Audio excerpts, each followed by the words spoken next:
Running over to the dining room window, I called back over my shoulder, "What is that, Dad?" My father dropped the fork he was holding, spilling a glass of red wine onto his newest work shirt. He didn't even notice. "Jesus Christ," he said, losing his cool for a brief moment. "I don't know." He stood next to me as we watched the yellowish blur rapidly change directions above our town. It looked like some type of ship.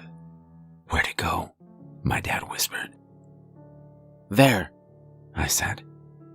Our town was located along a 6-mile-long lake, and we watched in awe as the bright object zigzagged rapidly from one corner to the other at speeds that even a child could tell were impossible. My father took out his cell phone, more in a state of shock than calmness, and dialed. Having been a deputy up until last year, he had the number memorized. "Sheriff, this is Doug Turner." My father paused. "Look up." There was more silence then. My father hung up and looked back over at me. "He's gonna make some calls. Says it's probably just someone testing out a new drone." The ominous yellow light turned dark then, a moment after looking to have landed near Williams Ranch at the east corner of town. "Come on, you gotta get some rest for school," my father said. I think he tried to hide what he was really feeling. He forced a smile as the phone rang again. "This is Doug." "Yes, sir." "Give me about 20 minutes. My father looked over at me, and for a second I thought I saw fear on his face. He pushed it aside. "Come on, let's get you to bed." He tucked me in and kissed me on the forehead. Before I could tell him to be careful, he tried his best to ease my worries. "Don't worry, I'm sure it's nothing. Sheriff says he's bringing a few other men along as well." He winked. "Whatever it is, I'll be careful." And then he was gone, leaving the light on near my bed and closing the front door with a click. I was home alone, but no one in the town ever worried about such things as burglars, or worse. At least not yet. I don't know how I fell asleep, but all I can tell you is I woke up the next morning with a terrible headache. My father hadn't come home. Clutching my head tightly, I still managed to run into the kitchen and was surprised to see him waiting for me at the table. "Good morning, son." I looked over at him with confusion as he made no attempt to go over the previous night. "What was it, Dad?" His blank expression held. "What was what, son?" I became more confused. "The yellow light. The thing in the sky. I think you must have had a nightmare, son," he replied firmly. And then he stood up from the table and smiled. It didn't ease my fear, only enhancing it, as the smile turned into a grin far wider than I was accustomed to. "Say, you know what? I've been thinking that maybe you can take the day off from school today.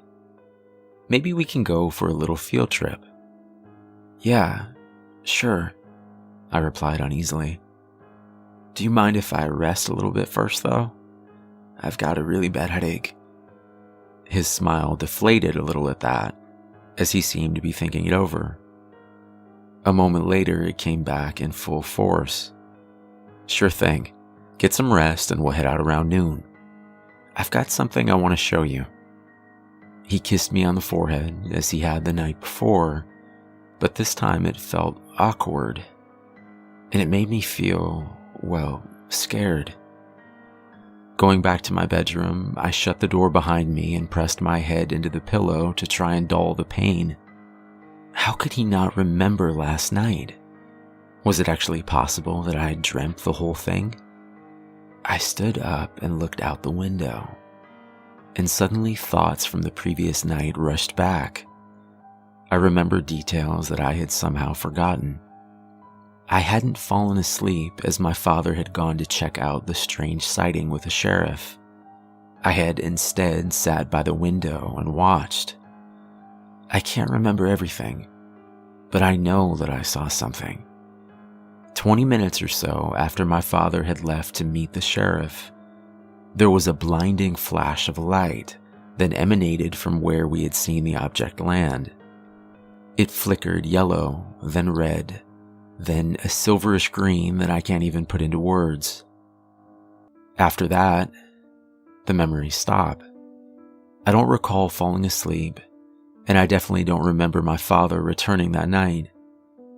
I don't know what's going on, but I'm scared. I trust my father, but this whole thing just doesn't seem right. My headache grew worse, perhaps due to my anxiety of what the rest of the day might hold. My mind thought of what my father planned to show me and where we might go. I am ashamed to say that the most prevalent thought of all was, is he even still my father? I'm not sure how much time passed before the door creaked slowly open, and I opened my eyes to see him grinning over at me. It's time. My eyes met his, and before I could tell him about how my headache had gotten worse, he continued, "Don't worry. Once we get there, you'll feel a whole lot better. I promise." I nodded. Perhaps a different day I would have had the willpower to argue, or to think over the events of the previous night with more clarity, but the pounding of my head was so intense now that I could barely even open my eyes, let alone argue. He helped me into his old pickup truck, gave me a pillow to press my head against, and closed the door behind me. The engine started up easily, and I drifted in and out of sleep as he put it in drive and made his way down the long road into town. Opening my eyes for a moment, a bright patch of pine trees could be seen out of my window. I saw a family of deer as well, their eyes seeming to focus on me as we made our way farther down the road. When we got to the town square, it was unlike anything I had ever seen in my life. My friends and some of my family were there, as if they had been waiting for me. Their eyes were happy and bright, and as we drove through the square, I noticed each one of them was grinning widely as we passed by. They all waved. "They're happy to see you," my father said. "Where are we going, Dad?" Before I had to close my eyes again from the pain, I saw him look over at me and wink for the second time that day.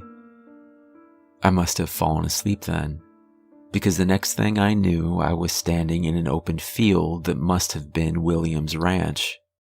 The sun wasn't as bright as it had been while we had driven, and strangely enough, my headache was almost completely gone now. "You ready?" my father asked, and I noticed that his eyes weren't the calm brown I had known before, but were some type of silver. "Ready for what?" "Ready to see," he said, grinning widely and stepping aside. On the ground behind him sat a circular silver disc, maybe only a few feet wide. I found it almost unimaginable that such a small object could have been responsible for the blinding display we had seen the previous night. "That's it?"